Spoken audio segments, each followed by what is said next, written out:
Few things in your home are as important as the mattress on which you sleep. Avocado Green mattress is next level. Avocado Green mattresses are certified organic mattresses that deliver luxurious comfort, ergonomic back support, and naturally cool sleep. 3 comfort options: firm, medium, or plush.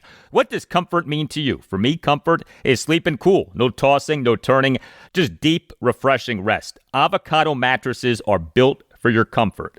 They're handcrafted from the finest natural organic ingredients for superior durability and are designed to last. Unlike mattresses with low-quality memory foam, those mattresses break down in a matter of years. And for those of you with back problems, Avocado mattresses feature thousands of steel coils individually encased in fabric pockets that flex independently to reduce motion transfer and support your body where it needs it most. You'll feel just as good getting into bed as you do getting out of bed. Also, Avocado offers up to 1-year sleep trials and generous warranties for your peace of mind. Head to avocadogreenmattress.com today and check out Avocado's mattress and bedding sale. Avocado, dream of better.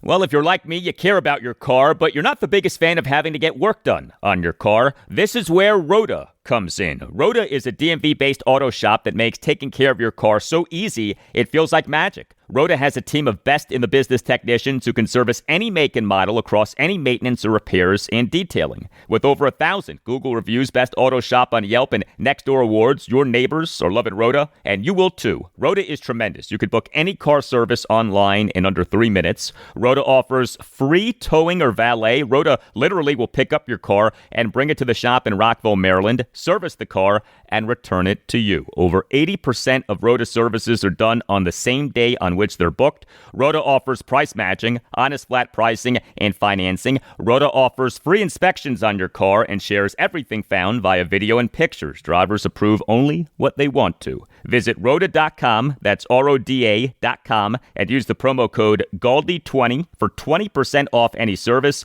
That's Rhoda.com, promo code GALDI20 for 20% off any service.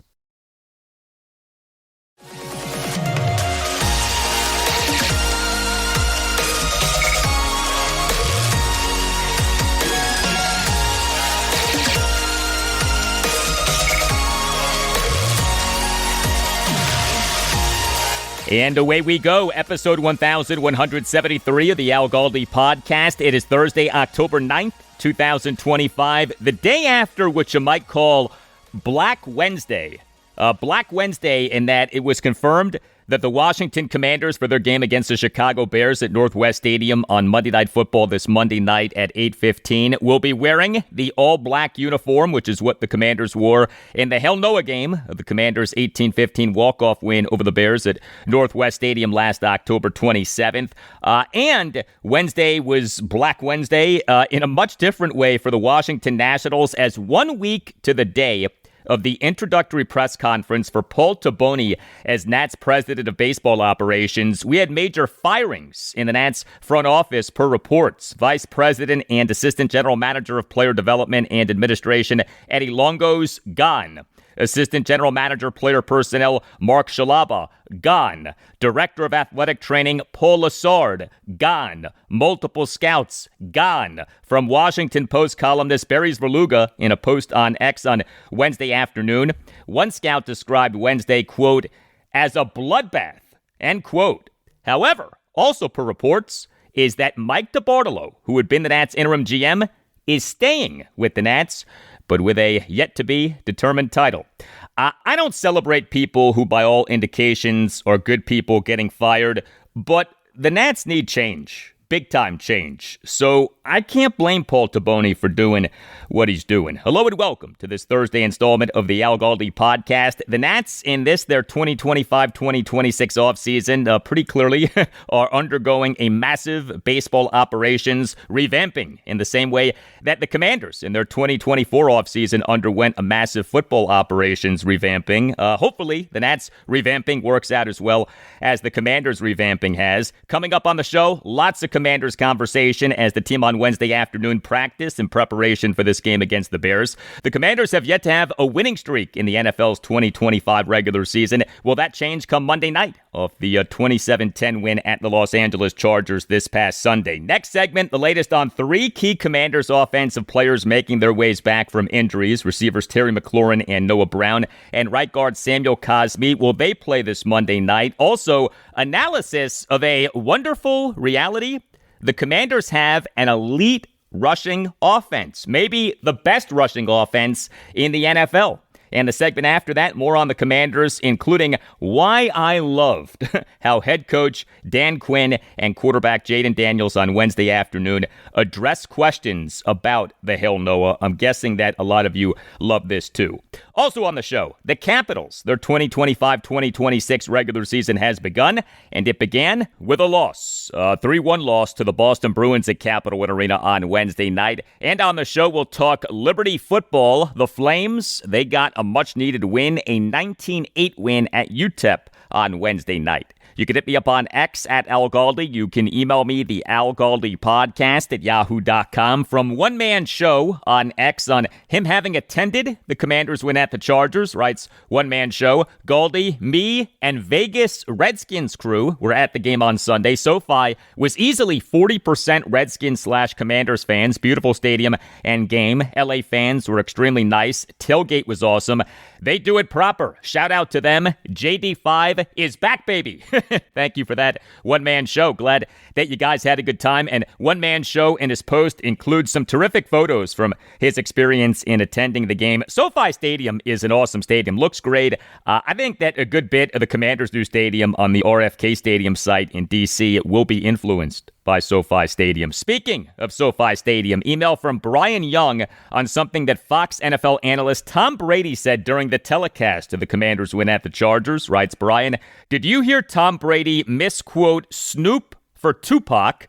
Brady said, Inglewood, up to no good. Yes, Snoop. LOL. Brady needs a Galdi lesson. Thank you for that, Brian. I did not hear that. I must have missed that. But as I said on last Thursday's show, episode 1168, in honor of SoFi Stadium being in Inglewood, California. Inglewood! Always up to no good. That line, of course, a classic line, not from Snoop Dogg and not from Tupac, but from Dr. Dre in a song with Tupac, California Love, one of the greatest songs ever. If you watch the music video, it is Dre who says, Inglewood, always up to no good. Here is that portion of the song. Frisco, yeah. Frisco. And you know LA up in this. Pasadena, where you at? Yeah, Inglewood, always up to no good. Even Hollywood trying to get a piece, baby. Yeah, such a good line, such a good song. Tom Brady should know better. He's a few years older than I am, but still, you gotta know that the line, Inglewood, always up to no good, is from Dr. Dre with Tupac, not from Snoop Dogg. Email from Redskins fan on the Commanders, writes Redskins fan, hey Al, some observations. The young safeties are still growing. Some of the communication problems that I've seen were on the safeties, but the safeties look like they are getting better. Hope they are continuing to work on the problems. I believe the problems are why Marshawn Lattimore looks bad sometimes. He's getting better too. I think if we are going to get the best out of Chris Rodriguez, we should play him early. Also, would like for him and Jeremy McNichols to get more touches. Maybe even use Rodriguez as a fullback to get him pass touches or option touches. Bill is doing great. I know that you and others might think that I'm crazy, but the team sharing more of the load would keep Bill fresh, though he was very impressive in the last game. Thank you for the email, Redskins fan. With the safeties, I'm interested to see if we continue to see as much of Jeremy Reeves as we have been seeing. The team's two starting safeties for this season were supposed to be Quan Martin and Will Harris. Harris is on the reserve/injured list. He was put on that on September 22nd due to a fractured fibula. He suffered that in the 41-24 win over the Las Vegas Raiders at Northwest Stadium on September 21st. And so Jeremy Reeves, who we knew was the number 3 safety, now is playing a lot. The results have been mixed. He at times has looked really good, but he also has been guilty of some brutal missed tackles. Percy Butler in the win at the Chargers, a return from a one-game absence caused by a hip injury, but he played on just 3% of the Commanders' defensive snaps, a total of just 2 defensive snaps. Was that because he was coming back from injury, or is the idea for him not to play much on defense? So also, do we see more of veteran Darnell Savage? He in the win at the Chargers played on 16% of the Commanders' defensive snaps. The other safety, Tyler Owens, he in the win at the Chargers did not play on any of the Commanders' defensive snaps, but did play on special teams. As far as Chris Rodriguez Jr. and Jeremy McNichols, I like them both, but even if the team is sticking with a running back by committee approach and not, anointing anyone as the RB1, part of going with a running back by committee approach is going with a hot hand. And Ja'Cory Krosky-Merritt right now is a hot hand. Krosky-Merritt for this regular season is number 1 among all qualified players in the NFL in yards per carry at 6.58. Number 1 among all qualified players in the NFL in rushing success rate, 72.1. And number 1 among all qualified running backs in the NFL, in the NFL's next-gen stats is rush yards over expected per attempt, 2.17. He has been perhaps the best running back in the NFL so far this season. You gotta ride that until it stops. And maybe it won't stop. Maybe he just now is and should be the RB1. Some really good Ja'Cory Krosky-Merritt content on WSH on the Daily on Instagram. If you are a Commanders fan and you're on Instagram, make sure that you're following WSH on the Daily. The handle is at WSH on the Daily. WSH on the Daily provides outstanding daily Commanders coverage. The page is updated every day, always has a great fresh look. WSH on the Daily just started in 2021 and yet has nearly 44,000 followers. You learn a lot by following WSH on the Daily. You are entertained quite a bit by following WSH on the Daily. If you're on Instagram, check out WSH on the Daily. The handle is at WSH on the Daily. And check out WSH on the Daily's online shop, WSHonthedaily.com. Some terrific gear, t-shirts, sweatshirts, hoodies, hats, excellent materials, modern looks. So for smart, informative, fun, and engaging Commanders content, check out WSH on the Daily on Instagram. And for great merch, visit WSHonthedaily.com.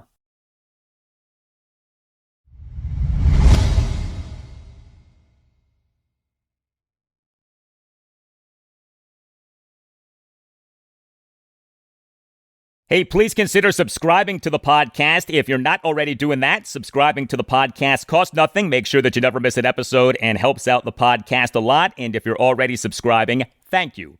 The Commanders, for their 27-10 win at the Los Angeles Chargers this past Sunday, got back 2 key offensive players in quarterback Jayden Daniels and tight end John Bates. What about 3 more key offensive players and receivers Terry McLaurin and Noah Brown, and right guard Samuel Cosmi potentially being back for the team's game against the Chicago Bears at Northwest Stadium on Monday Night Football this Monday night at 8:15. The Commanders practiced on Wednesday afternoon, but because this game against the Bears is on Monday night, the teams are not required to put out injury reports until Thursday.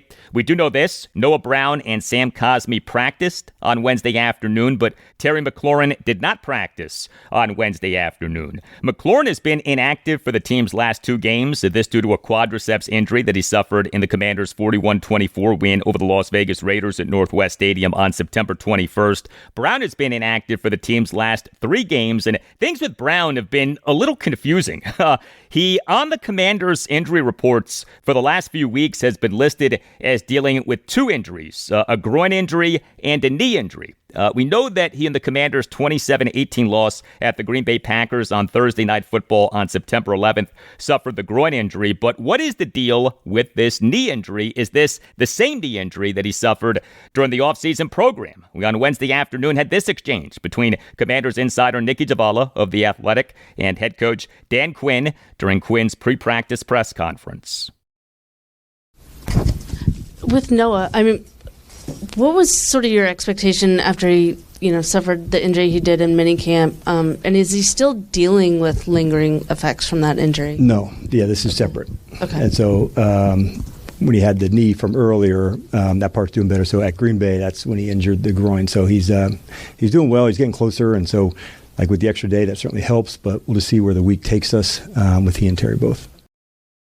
Okay, so not totally clear when Noah Brown suffered this knee injury that he's listed as dealing with, but he on the Commanders' injury reports for these last few weeks has been listed as dealing with both groin and knee injuries. As for Sam Cosmi, so he remains on the reserve/physically unable to perform list on which he was placed on August 26th, this due to a torn right ACL that he suffered in the Commanders' 45-31 win at the Detroit Lions this past January 18th in the divisional round of the NFL playoffs. So the Commanders on October 1st announced having opened the 21-day practice window for Cosmi. He on October 1st and October 2nd was a full participant in practice, but he did not play in the win at the Chargers. We on Wednesday afternoon had this exchange between 7 News DC sports director Scott Abraham and Cosmi during a post-practice session with reporters. Do you think you might play on Monday? Yeah, I felt good. Today was a good day of practice. You kind of like the nervous system's still getting used to it. So honestly, I'm taking it day by day. Tomorrow, if we do have padded practice with me, my first padded practice of the whole year. So I'm just trying to get the nervous system to get rolling. I'm talking to DQ and AP, thoroughly through it. But I feel like if it's not this week, it'll be versus Dallas. Who makes that decision? Is that you, or is it, do you? It's like a collective discussion, based off of how everything's gone and the progression of everything, So, we're talking through it. Like I said, taking each day and every single practice, and just seeing how it does and how it feels. And again, like, my nervous system's still getting used to. So I'm pushing it. I'm pushing it in practice, taking as many reps as I can, to get in shape as fast as possible, So, I feel like I'm in shape, but it's a different stimulus from going and blocking a bag to a person and hitting and doing all that. It's completely different. So from not having done that for 8 months, it's different. You mentioned the padded practice. How important is it that you have to have that padded practice before you suit up? It would be nice. It would be nice, selfishly. But if not, it is what it is. All right, and we on Wednesday afternoon had this back and forth between Commanders insider Tashawn Reed of the Washington Post and Dan Quinn. Saw that Sam Cosmi last week was a full practice participant, but ultimately didn't play. I guess what's the next step for him to be able to get over that final hump? He did a lot of reps last week. We practiced him 2 days because we left, and he stayed back. So he'll get the full week of practice. He'll work both scout team and, with the offense. So we're not putting any space other than just go play and get your technique right and allow his eyes to trust that. He's put himself in a good spot with all the work that he's done, but I'm just going into the week with fresh eyes. Like we did the walkthrough today, got reps there. He's getting reps in the practice today. So let's just see where it goes. The padded practice tomorrow, that's a big factor. That'll be his first time doing that as well. You've had Chris Paul and Andrew Wiley playing well at guard the last couple of weeks. I know they're playing different spots, but are they sort of in competition with each other to determine who's going to be the other guard starter besides Cosmi? Yeah, I would say there's competition all the time, but as we're going into it, let's wait till he gets back and gets going. I think that's more appropriate for it because even then, how much are we going to go right when he does get back? So I think we got, some time to work through where we want to get to there. Yeah, going to be very interesting to see what happens at left guard when Sam Cosmi's back. Do the Commanders stick with Chris Paul as the starting left guard, or do they move the current starting right guard, Andrew Wiley, to left guard? As for the man who was the team's starting left guard for its first 2 games of this regular season, but has been a healthy inactive for the last 3 games, Brandon Coleman, we on Wednesday afternoon had this exchange between Commanders insider David Harrison of SI.com and Dan Quinn. Any updates you might be able to provide on Brandon Coleman, kind of how he's moving along behind the scenes? Yep, I was pleased to see the practice out of BC last week, what he did, how he played, and then we'll go back through the whole thing again. But I thought he threw a really good week last week, and it's a good group that we have. And so it is high competition, and we'll continue to play it out. But I was pleased with what I saw last week, and we'll head that into this week as well. You read and listen between the lines on what has been said about Brandon Coleman, and the team pretty clearly has wanted to see better practices from Coleman. So here's something. The Commanders have an elite rushing offense. Now, they in the 2024 regular season had an elite rushing offense, but so much of that was about the quarterback, Jayden Daniels. The Commanders' rushing offense in terms of running backs struggled big time as last season went on, but the team's rushing offense in this regular season is doing well on the backs of the backs, as Daniels, of course, has missed 2 of the team's 5 games. So the Commanders in the 2025 regular season through Week 5 are number 3 in the NFL in expected points added per play, EPA per play, on called running plays per RBSDM.com. Number 1 in the NFL in rushing yards per game, 156.4. Number 1 in the NFL in yards per carry, 5.88. That is elite rushing offense. The Commanders have an elite rushing offense, and while, yes, some of that is due to the rushing of quarterbacks Jayden Daniels and Marcus Mariota, a lot of that is due to the running backs, Ja'Cory Krosky-Merritt, Chris Rodriguez Jr., and Jeremy McNichols. And during the opening segment of the show, took you through the statistical case for Krosky-Merritt for Bill having been maybe the best running back in the NFL so far this season. Krosky-Merritt, by the way, he on Wednesday afternoon was named FedEx Ground Player of the Week. We on Wednesday afternoon had this back and forth between Scott Abraham and Krosky-Merritt during a post-practice session with reporters. I saw in your Instagram post this week you said patience creates greatness. How does that apply to you? Just got to be patient, and like when your time comes, you just got to be ready. So I feel like that really explained my story. Having that performance against the Chargers and kind of stacking games, stacking performances, how does that help your confidence? How does that help your growth? I feel like it's like step by step, and like every game is something that I can get better on. And I mean, I feel like it definitely boosts my confidence a lot, and I just look forward to like just stacking going forward. You had a lot of production on just 28 snaps. Do you feel like you earned the opportunity to maybe get more snaps? I mean, I don't know. I mean, I just come do my job every day and see how I go from there. This is going to be your first Monday Night Football game as a pro. What's that experience going to be like? How much are you looking forward to that? Because I'm sure growing up, you always watched Monday Night Football. Yeah, I'm definitely excited. National television, everybody's watching, and like this stuff we dreamed of since we was little. So I mean, I'm definitely excited, just ready to go out there and do my job. What's up with Nike? Just signed with Nike, very big for me, and that's something I'm definitely excited about, and I'm just blessed to have that opportunity. What was that like? I mean, you're a Nike brand now. I mean, just think about you're growing up and wearing Nike, and now you're representing Nike. What is that like? It's a dream come true. I mean, I can get a lot of Nike stuff, and I mean, it's just I'm truly excited to have that attached to my brand. Yeah, how about our guy Bill, now repping Nike? It was about a month and a half ago, August 25th, that the Commanders announced having traded running back Brian Robinson Jr. to the San Francisco 49ers for a 6th-round pick in the 2026 NFL Draft. The Commanders dealt their RB1 for the last 3 seasons, and the team now has an elite rushing offense. Think about that. We on Wednesday afternoon had this exchange between David Aldridge of The Athletic and Dan Quinn.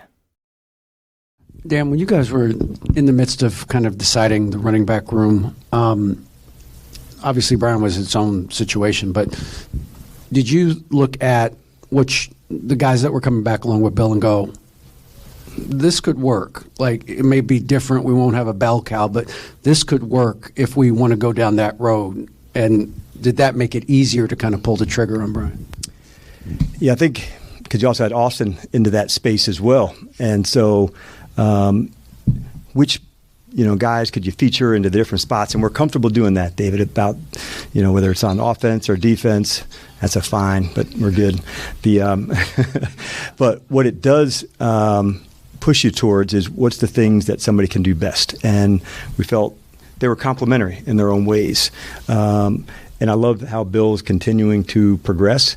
And then there's like a consistency side with Chris, with Jeremy, that also feeds into him too. I wish I could explain their support of one another and how they get better and grow.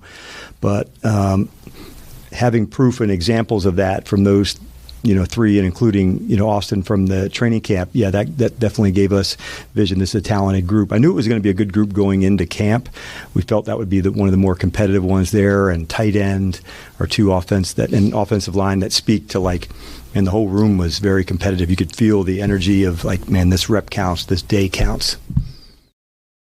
We are only 5 games into the Commanders' 17-game regular season, but right now, their decision to trade Brian Robinson looks just fine and looks like yet another win for general manager Adam Peters. And off hearing Dan Quinn mention Austin Eckler, the Commanders have this elite rushing offense despite Eckler being on the reserve/injured list. He has been on that since September 15th, this due to a torn Achilles that he suffered in the loss at the Packers. So here's something else with the team having an elite rushing offense. Offensive coordinator Cliff Kingsbury.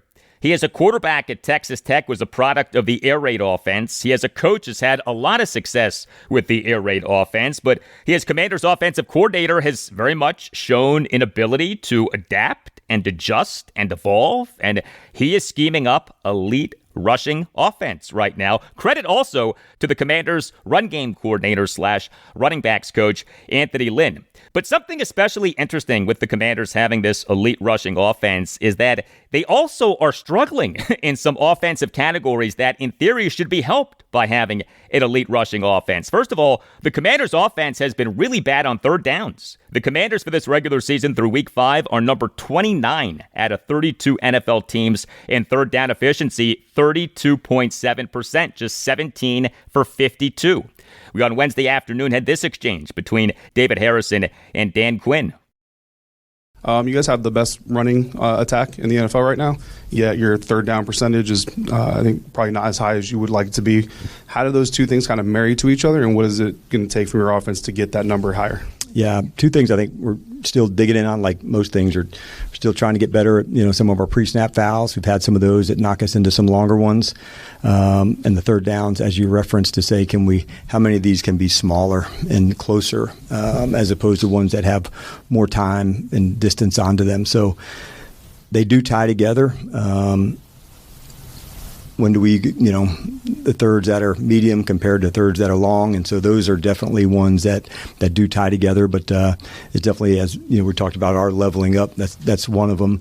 And as a coach, you get to spend more time on some certain areas and how do we affect that both ways. And so third downs, I think, a big piece for us. And in Chicago, that's one of the things that they do excellent.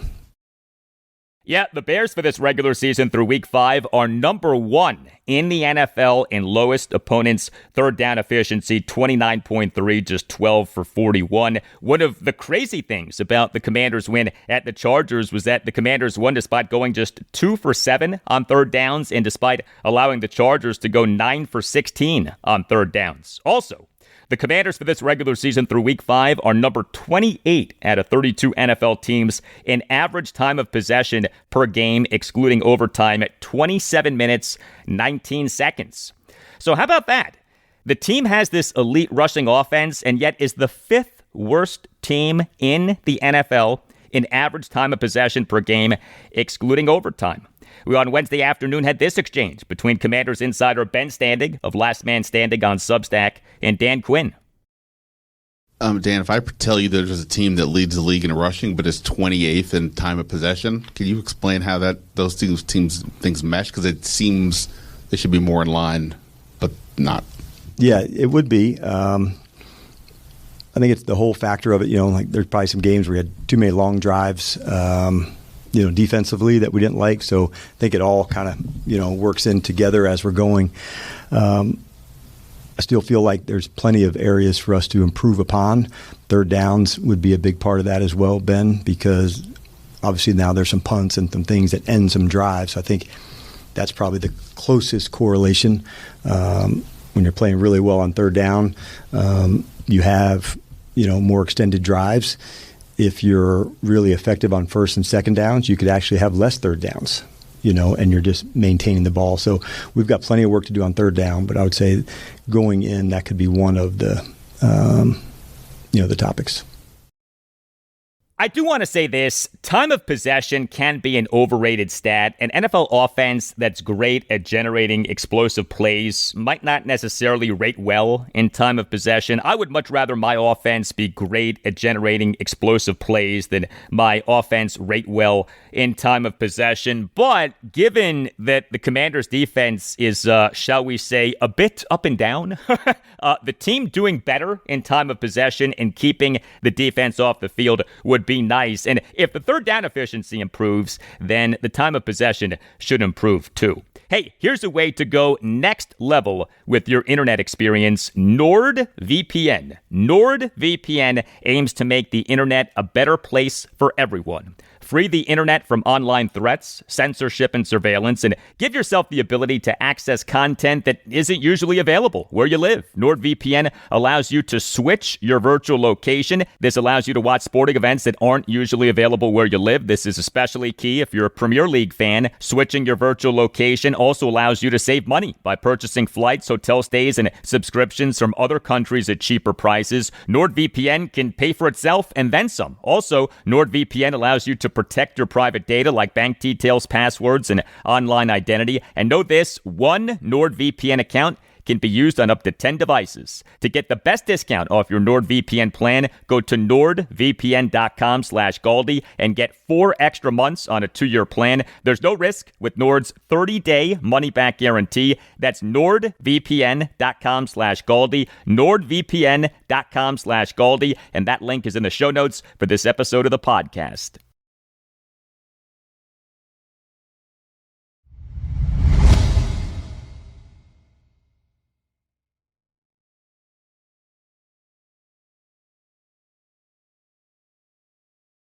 Living in the past, being fixated on the past, especially when doing so comes at the expense of the present, is not good. And so I was so happy to see how Washington Commanders head coach Dan Quinn, during his pre-practice press conference on Wednesday afternoon, addressed the Hail Noa.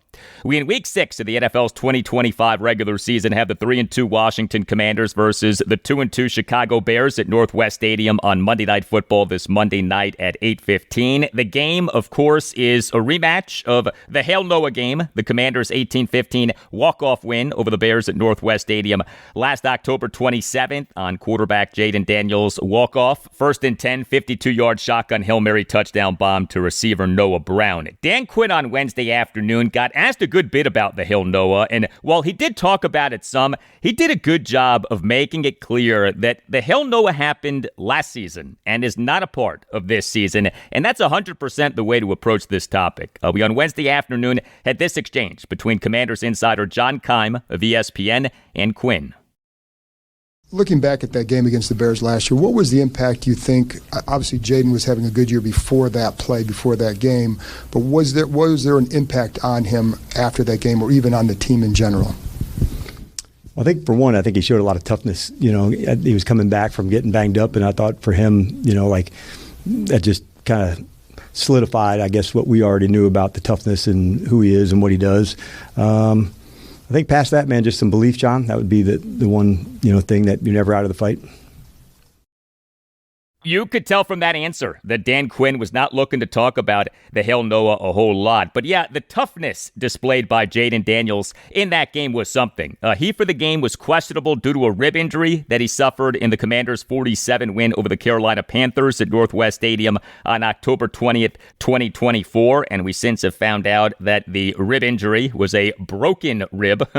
Daniels, during this win over the Bears, dealt with a banged-up offensive line that included the Commanders being down to third-string left tackle Trent Scott. Left tackle Brandon Coleman was inactive for the game due to a concussion, and left tackle Cornelius Lucas left the game in the third quarter due to an ankle injury.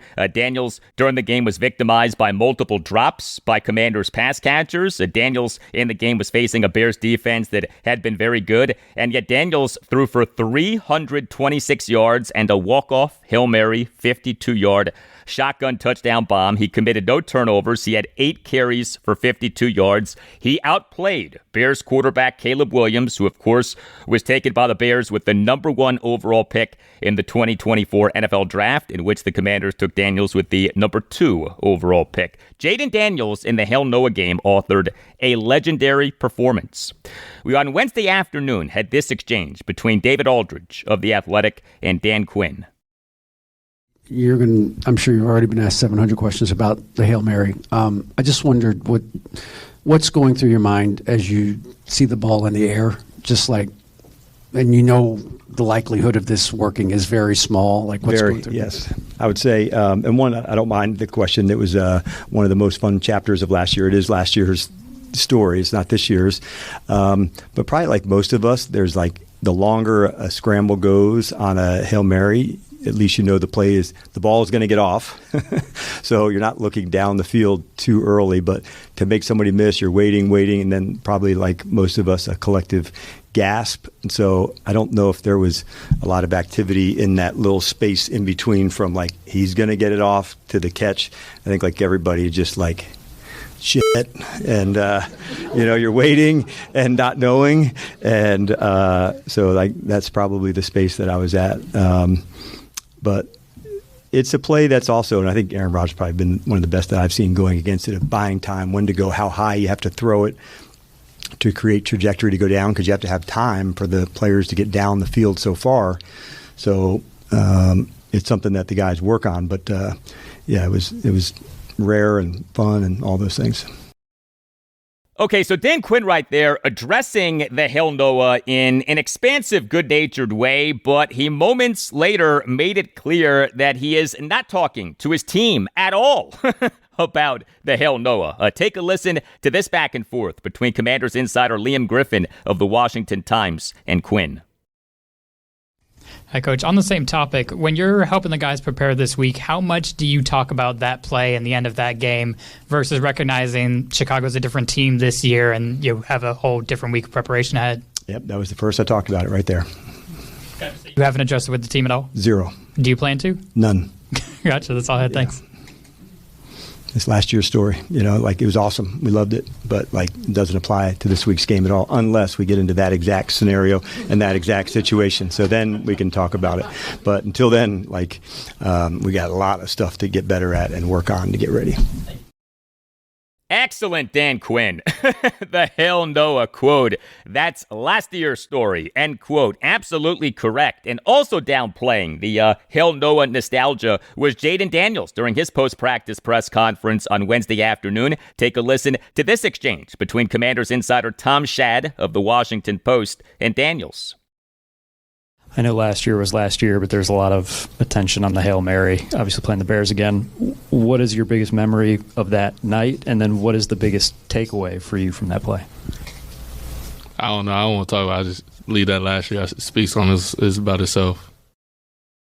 Good for Jayden Daniels. 0 interest in reminiscing about the Hail Noa. We later, during the Jayden Daniels post-practice press conference on Wednesday afternoon, had this exchange between Commanders insider John Keim of ESPN and Daniels. Like you said, you don't want to look back at last year, the Hail Mary, all that. You don't seem to want to do that with a lot of things. Why is that? What don't you want to look back at? That Hail Mary ain't gonna help us win a game on Monday. So what's the point? Exactly. What is the point? Now, a relevant aspect of the Hail Noa to now is that play is an example of Jayden Daniels doing an exceptional job of keeping a play alive and making a big completion. Daniels on the Hail Noa per the NFL's Next Gen Stats scrambled 40.7 yards before throwing that pass. We on Wednesday afternoon had this exchange between Barry's Verluga, columnist for the Washington Post, and Dan Quinn. Not that play specifically, but Jayden's ability to extend plays, get out there, keep things alive. How does that have an impact on the offense as a whole, knowing, the next play could be a big play? Yeah, that's where some of the explosives come from. I was pleased to see Barry in some of the plays. We didn't complete one in the end zone, but I thought he remained a passer and did a nice job of ripping one down into the end zone at L.A. And so that's a big deal. When do I take my shot to go? When do I remain a passer? And as long as you're staying with your eyes downfield and being aggressive, they have to stay back, which allows some scrambles to take place, because if they do, you can rip it. But we do practice it. Just like you practice many other things, sometimes just we've done this route against this coverage, now it's time to get outside the pocket, and the second play would begin. So it is something that we practice. It's not 5 or 6 times in a practice because it's an off-schedule play, but you do have to practice it. And there's certain routes that come from that play and where we would go, but it does take work. And with somebody who's athletic as he is, you can see why I'll just run for it, and knowing that there's actually a bigger one on the other side of it. And by the way, that play from the 27-10 win at the Los Angeles Chargers this past Sunday, referenced by Dan Quinn, was the drop by receiver Chris Moore, 2nd and 5 for the Commanders at the Chargers 13 with 6:05 left in the third quarter. Moore in the end zone had a drop on a shotgun play action and completion by Daniels, off Daniels running to his right to evade pressure. The Commanders in this regular season are 2-0 at home versus 1-2 on the road. The Commanders last regular season were 7-2 at home versus 5-3 on the road. So 9-2 in regular season home games with Dan Quinn as head coach. We on Wednesday afternoon had this exchange between 7 News DC sports director Scott Abraham and Dan Quinn. And since you've arrived, you guys have played really well at home, and you have another opportunity on Monday, primetime game, a national spotlight. How much of a point of emphasis when you arrived is to kind of protect home field, kind of feed off the crowd, create an environment where it's going to be a tough place to play for anybody? Yeah, we want that. We've got to demonstrate that to the fans, and make sure they know how hard we want to play for them, and in return make it such a loud environment that it can be challenging and they can affect the game with snap counts and other things that go into that. So it's definitely something that we don't take for granted, and that's why we're so pumped to be back home after a couple weeks on the road, to get back at Northwest and get rolling with everybody. All right, and this game against the Bears does mark the start of a stretch in which 4 out of 7 games for the Commanders are night games, and another game is an international game. Home to the Bears on Monday Night Football this Monday night, October 13th at 8:15. At the Dallas Cowboys on Sunday afternoon, October 19th at 4:25. At the Kansas City Chiefs on Monday Night Football on October 27th at 8:15. Home to the Seattle Seahawks on Sunday Night Football on November 2nd at 8:20. Home to the Detroit Lions on Sunday afternoon, November 9th at 4:25. A game versus the Miami Dolphins in Spain on Sunday morning, November 16th at 9:30. And home to the Denver Broncos on Sunday Night Football on November 30th at 8:20. We on Wednesday afternoon had this exchange between Commanders insider Howard Fenrich of the Associated Press and Dan Quinn. This game is part of a long stretch now where you've got no 1 o'clock Eastern time games, a whole bunch in prime time. You've got your overseas trip. How does that affect or change, or maybe it doesn't, planning and preparation for the games? And can that be an advantage, a disadvantage? Does it not matter? Well, I think you want to stay consistent as much as you can for the players. And so if you have a longer week, I don't think you need to put in more into the game plan, like just, okay, you have an extra day to do more. So I want to stay consistent. So in almost a 3-day block of a Wednesday, Thursday, Friday installs, the teaching, the things that you emphasize. And so when it's a shorter week, like coming off a Monday, I'd still like to stay in that same block. This is what we're emphasizing this day to get ready. So a day or two extended in between, we just try to remain consistent. That way for the players, their learning, their preparation can stay consistent, where we don't throw more on them one week and less on them another week, man. This is the process that we go about it. Now, the times change and the days may change, but as long as we have that space where we have 3 days to put in the game plan, go through it, rehearse it, talk about it, get to the details of it, then we feel good. That includes a Thursday night where it's shorter, or a Monday week where it could be longer. We still focus on the same set of installs and teachings to go through it. And I think that levels out over the course of a season, where you're not giving one opponent too much emphasis, too much credit, or you can game plan too much, meaning every little thing that can be too much for the players or not giving a team the amount of credit that they deserve. So we try to stay consistent with all the opponents, and this is how we go about it and try to stay consistent with that. Yeah, quite the upcoming stretch for the Commanders. Their next game on a Sunday at 1 p.m. is not until December 7th at the Minnesota Vikings on Sunday afternoon, December 7th at 1. That is nearly 2 months from now.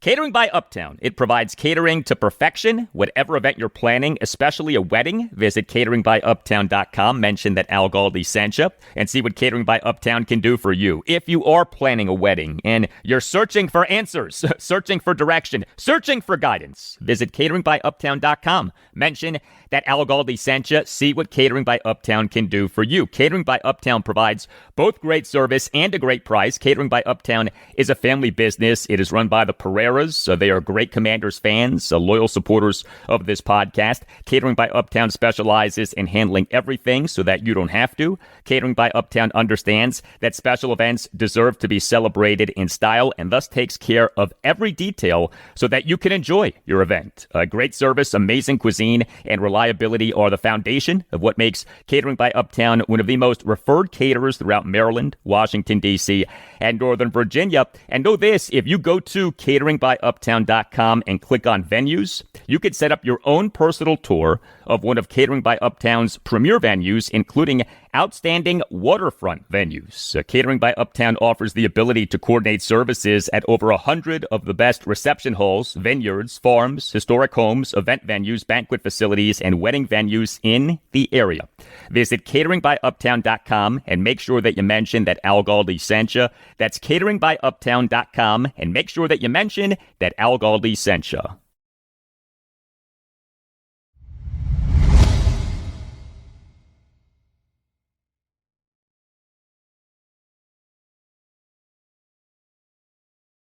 Well, a disappointing 2025-2026 regular season opener for the Washington Capitals. A 3-1 loss to the Boston Bruins at Capital One Arena on Wednesday night. The Caps lost 3-1 despite handily winning the puck possession battle. They had 36 shots on goal to the Bruins 21, had 81 total shot attempts to the Bruins 53, and per natural stat trick had 55 5-on-5 shot attempts to the Bruins 47, including 11 5-on-5 high-danger shot attempts to the Bruins 4. So the Caps did some good things in this game, but the Caps went 0 for 5 on the power play, and a lot of this game came down to goaltending. The Bruins starting goaltender was Jeremy Swayman. He was great. He stopped 35 of the 36 shots on goal that he faced. The Caps starting goaltender was Logan Thompson. He stopped 18 of the 20 shots on goal that he faced. The Caps went just 1 for 2 on the penalty kill.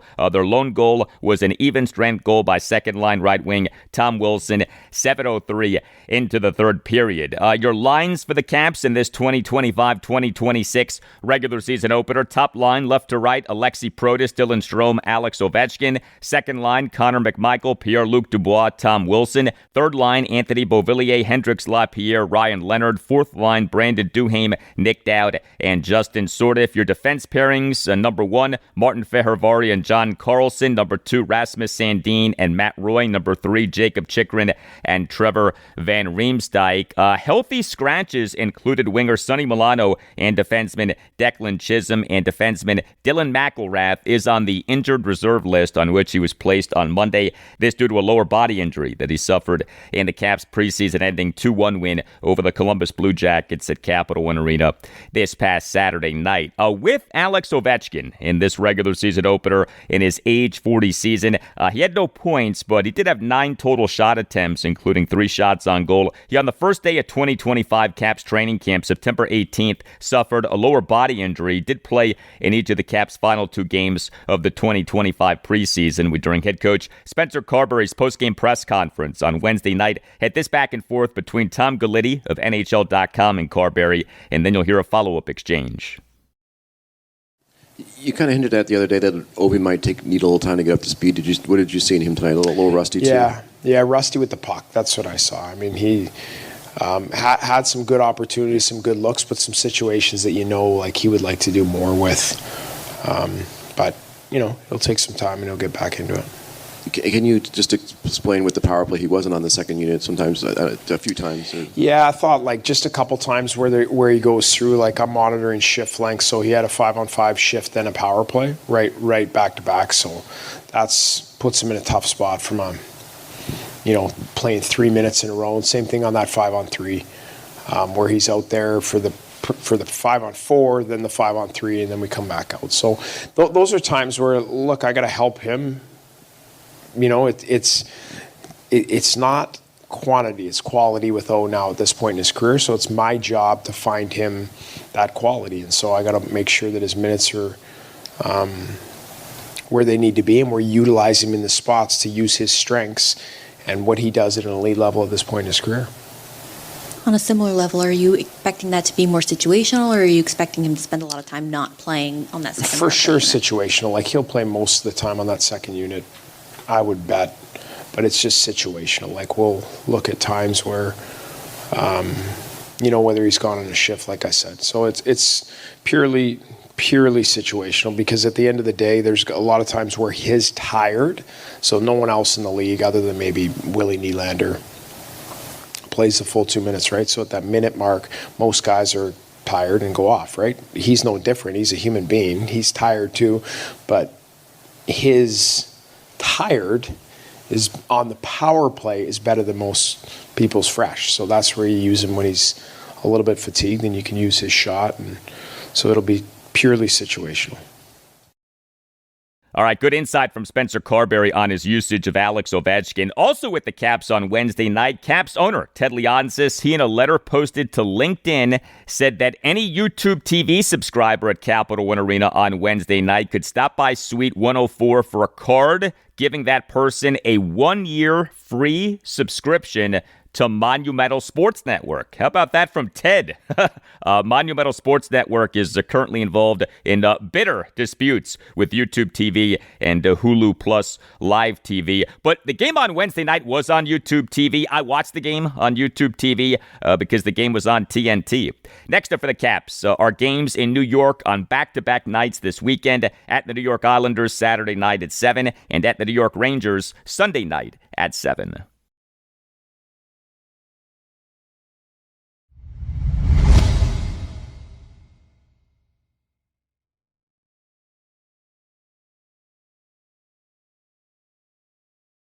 Liberty's first season as an FBS team was the 2018 season. The Flames over the 2018 through 2024 seasons went an impressive 61-27 with no losing seasons. Liberty this season is in danger of finishing with a losing record, but the Flames on Wednesday night got a win. Liberty improved to 2-4 overall, including 1-1 in Conference USA with a 19-8 win at UTEP on Wednesday night.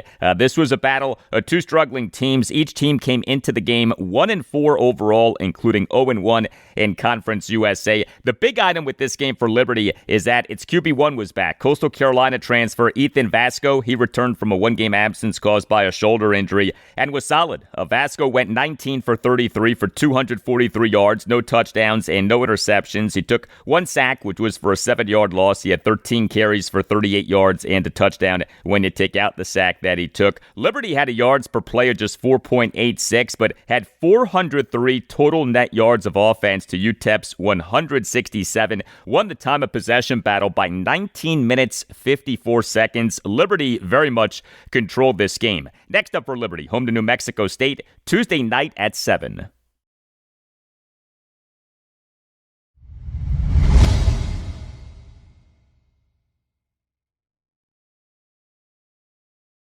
And that'll do it for you and me for now. Keep the feedback coming. You can hit me up on X at Al Galdi. You can email me the Al Galdi podcast at yahoo.com. Friday show, episode 1174. We'll have much more on the Washington Commanders as they prepare for their game against the Chicago Bears at Northwest Stadium on Monday Night Football at 8:15. Also on Friday's show, I'll talk college football week 7 of the 2025 season regarding the FBS teams of the Mid-Atlantic region, including Maryland, home to Nebraska, Saturday afternoon at 3:30. Have a great rest of your Thursday, and I'll talk to you on Friday.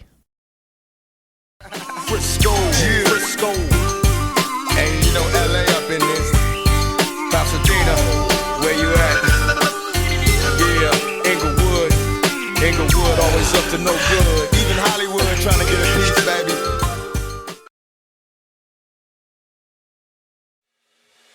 Some things in life are just made for each other. Peanut butter and jelly, macaroni and cheese, Modelo and college football. College football season is Modelo season, and the season has officially kicked off. The Modelo Recruiter is back in action, looking to reward full-time fans who give their all for their team and their school week in and week out. If you're listening to this, you've been recruited. So lace them up and get out there. And don't forget to make time for a well-deserved ice-cold reward, because college football wouldn't be the same without you. So grab yourself a Modelo and enjoy, the official beer sponsor of the College Football Playoff, Modelo.